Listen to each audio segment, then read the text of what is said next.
बिल्कुल।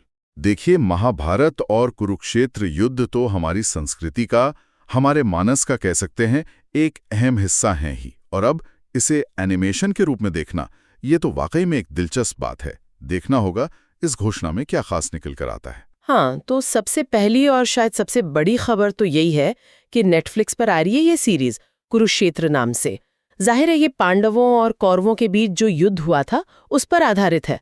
और अच्छी बात यह है कि ज्यादा इंतजार नहीं करना पड़ेगा। सही बात है।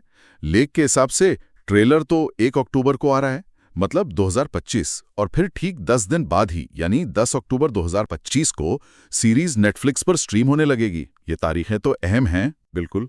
ये तो कैलेंडर में मार्क करने वाली बात होगी। और सिर्फ तारीखें ही नहीं, सीरीज का जो फॉर्मेट है उसके बारे में भी एक दिलचस्प बात पता चली है। बताया गया है कि इसमें कुल 18 एपिसोड होंगे। 18 एपिसोड्स? हाँ, ये संख्या तो अपने आप में काफी महत्वपूर्ण है, क्योंकि कुरुक्षेत्र का युद्ध भी तो 18 दिन ही चला था। और लेख ये भी कहता है कि एपिसोड्स 2 हिस्सों में रिलीज किए जाएंगे। 2 हिस्सों में? हाँ, तो ये जो स्ट्रक्चर चुना है ना, ये दिखाता है कि शायद बनाने वाले युद्ध के हर दिन को थोड़ी बारीकी से दिखाना चाहते हैं।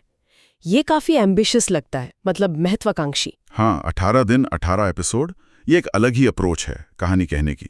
शायद हमें युद्ध की घटनाओं का ज्यादा, क्या कहते हैं, डिटेल्ड व्यू मिले, बजाय इसके कि सिर्फ मेन घटनाओं पर फोकस करें जैसा अक्सर होता है। पर सवाल ये भी है कि क्या ये दर्शकों को बांधे रख पाएगा इतने एपिसोड्स तक? सवाल तो है।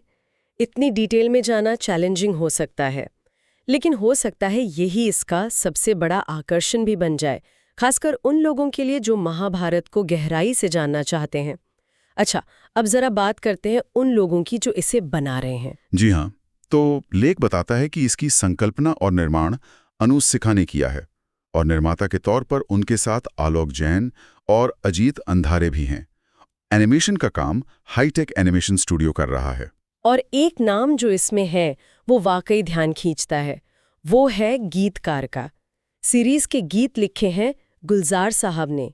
ये सिर्फ एक बड़ा नाम नहीं है, ये अपने आप में एक स्टेटमेंट है। गुलजार साहब, अरे वाह, ये तो कमाल की बात है। उनके शब्दों में जो एक गहराई होती है, जो इमोशनल डेप्थ होती है। सोचिए, कुरुक्षेत्र के युद्ध को, उसकी ट्रेजेडी को, उसके दर्शन को उनके गीत कैसे बयान करेंगे। ये तो सिर्फ एंटरटेनमेंट नहीं, एक आर्टिस्टिक अनुभव होने का वादा लग रहा है। बिल्कुल। गुलजार की शायरी, वो युद्ध की विभीषिका के साथ साथ उसके अंदर जो फिलोसॉफिकल सवाल है ना, धर्म अधर्म का संघर्ष, उसको एक अलग ही स्तर पर ले जा सकती है।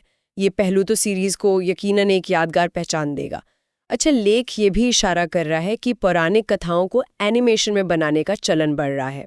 हाँ, इसमें हाल ही में आई महाअवतार नरसिंह का जिक्र है, जो वराह और नरसिंह अवतार पर बेस थी। तो सवाल ये उठता है कि महाभारत जैसे इतने बड़े महाकाव्य के लिए एनिमेशन का माध्यम ही क्यों चुना? इसके क्या फायदे हो सकते हैं? देखिए, एक तो मुझे लगता है स्केल का मामला है। महाभारत में दिव्य अस्त्र है, विशाल सेनाएं हैं और लौकिक घटनाएं हैं। एनिमेशन शायद इन चीजों को ज्यादा प्रभावी ढंग से बिना किसी लिमिटेशन के दिखा सकता है।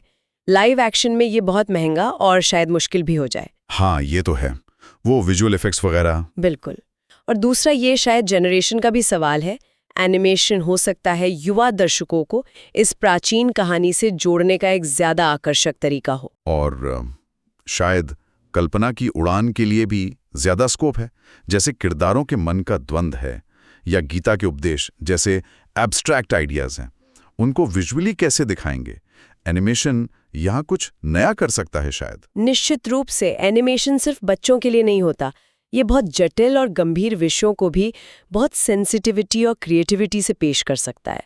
ये माध्यम किरदारों के इमोशंस, युद्ध की भयावहता और कहानी के जो नैतिक सवाल हैं, उन्हें एक नए अंदाज में दिखाने की आज़ादी देता है। तो कुल मिलाकर बात यह है कि नेटफ्लिक्स पर कुरुक्षेत्र आ रही है 18 एपिसोड की एनिमेटेड सीरीज, युद्ध के 18 दिनों पर आधारित।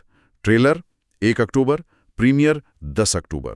अनुसिका की संकल्पना, हाईटेक एनिमेशन, और सबसे खास बात गुलजार साहब के गीत, यानी क्लासिक कहानी का एक मॉडर्न एनिमेटेड अवतार। बिल्कुल, एक ऐसी कहानी जिसे सदियों से हमने ग्रंथों, नाटकों और लाइव एक्शन फिल्मों या सीरियल्स के जरिए देखा सुना है, उसे अब एनिमेशन में प्रस्तुत करना, ये अपने आप में एक अहम कदम है।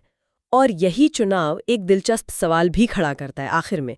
महाभारत का जो विशाल कैनवास है, उसके किरदारों की जो जटिलता है और युद्ध के मैदान में जो गहरे दार्शनिक विचार उभरे, इन सबको देखते हुए क्या एनिमेशन कुरुक्षेत्र के उन पहलुओं को खास तौर पर पकड़ पाएगा जिन्हें शायद दूसरे मीडियम्स पूरी तरह से नहीं दिखा पाते?